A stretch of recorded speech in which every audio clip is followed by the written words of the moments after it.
Have you ever wondered why, despite your best intentions, money seems to slip through your fingers? Do you feel trapped in a cycle of debt? Or that your financial dreams are unattainable? Today we're going to confront an uncomfortable but liberating truth. The biggest obstacle to your financial prosperity could be yourself. Financial self-sabotage is a silent but devastating enemy. It manifests itself in behaviors that consciously or unconsciously prevent us from achieving stability and economic growth. It's an internal struggle that affects families, young adults, people in debt, and even novice investors. It's not just about numbers, but about emotions, habits, and deeply held beliefs. Recognizing these patterns is the crucial first step to dismantling them. Prepare for some deep reflection and to acquire tools that will transform your relationship with money. One of the most common and destructive behaviors is the lack of rigorous control over your spending. If you don't know where every euro or dollar goes, it's impossible to make informed decisions.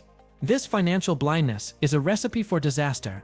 Many families find themselves in this situation, living paycheck to paycheck without a clear view of their cash flow. Young adults, as they begin their independent lives, often underestimate the importance of this tracking.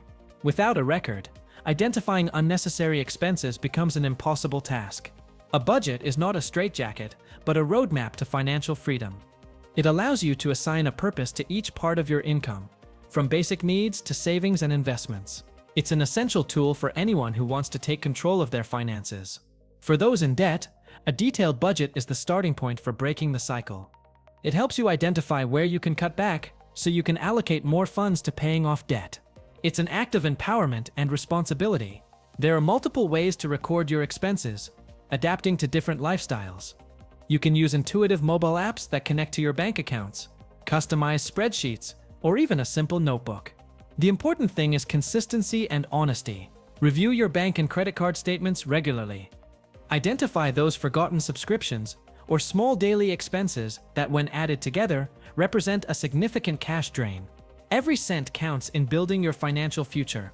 Leisure time is essential for our well-being, but excessive spending in this area can seriously sabotage your finances.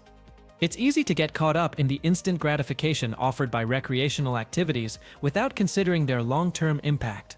This behavior is particularly tempting for young adults, influenced by social pressure and consumer trends. Allocating a specific budget for leisure activities is a smart and necessary strategy. It's not about eliminating fun, but rather about managing it responsibly. A limit of 10% to 15% of your income is a healthy guideline for maintaining balance. This percentage can vary depending on your personal situation and financial goals. If you're paying off debt or saving for a major goal, you may need to be more strict temporarily.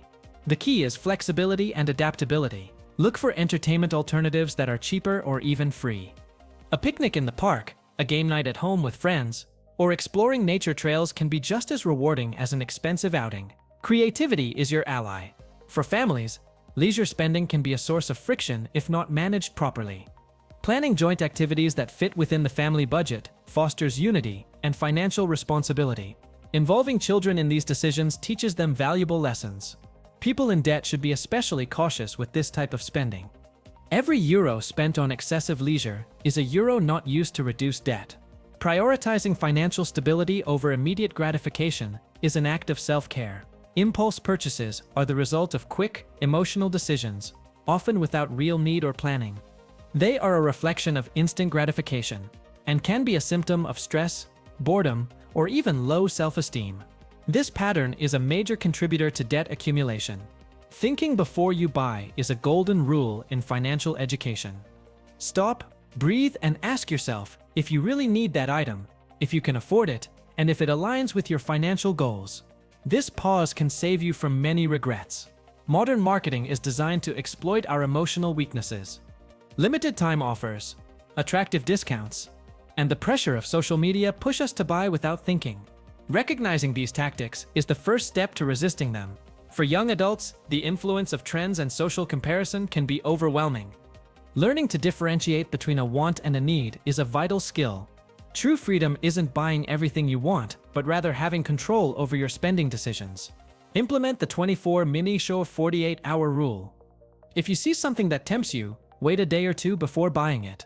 Often, the desire fades. Create shopping lists and stick to them. especially at the supermarket or online.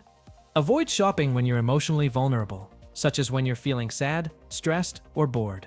Turn off sales notifications on your phone and unsubscribe from marketing emails that encourage you to spend. Protect your mental space from temptation.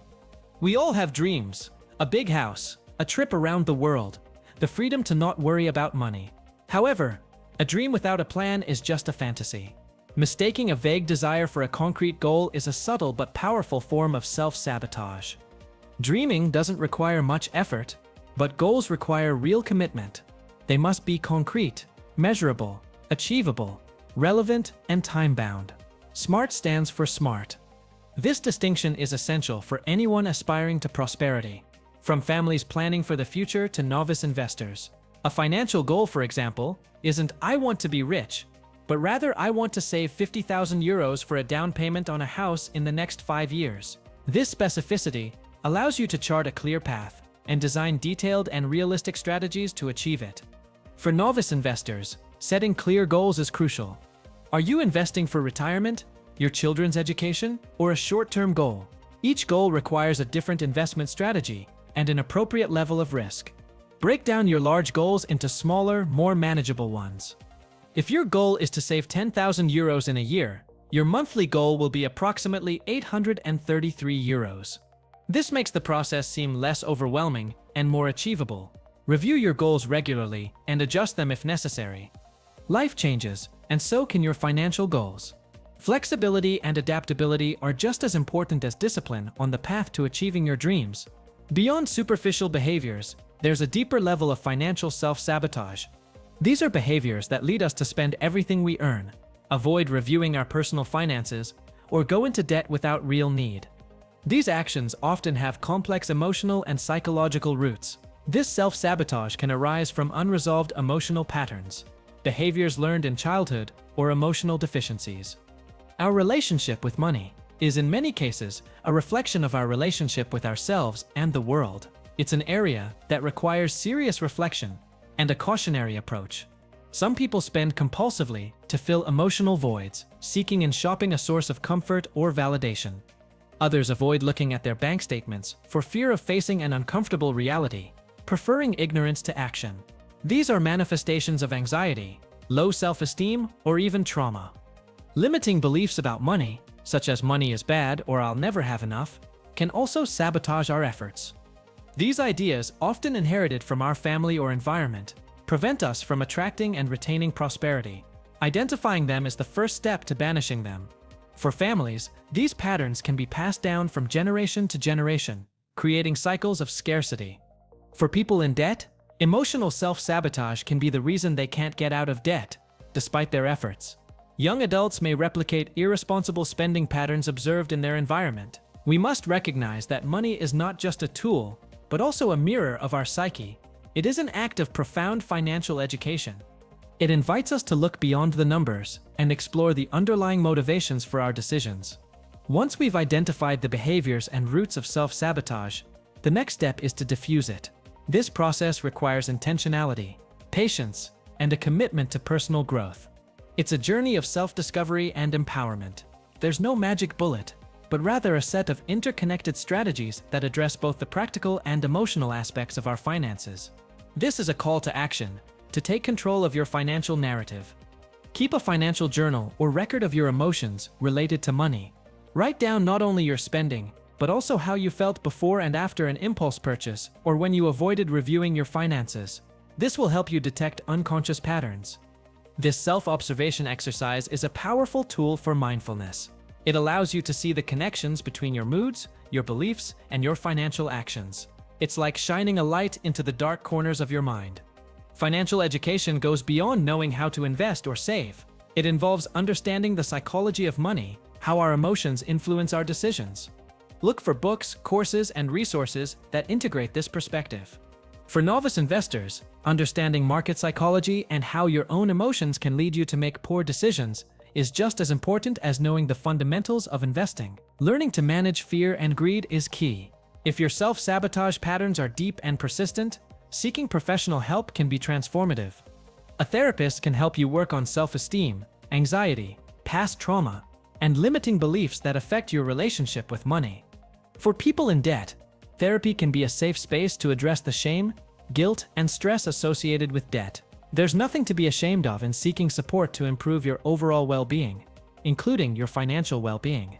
Financial self-care is a daily practice that involves consciously saving, planning, and spending. It means making choices that honor your future self, rather than giving in to instant gratification. It's an act of self-love and responsibility. Create an emergency fund, set clear savings goals, and automate your savings. Review your budget regularly and adjust it as needed. Every small conscious action contributes to building a solid financial foundation. Change your perception of money from a threat or a source of stress to a powerful tool. Money is a means to achieve your goals, to create security, to support your family, and to contribute to the world. It's not an end in itself. This redefinition allows you to view money from a more positive and empowering perspective. It helps you free yourself from anxiety and use it intentionally to build the life you want.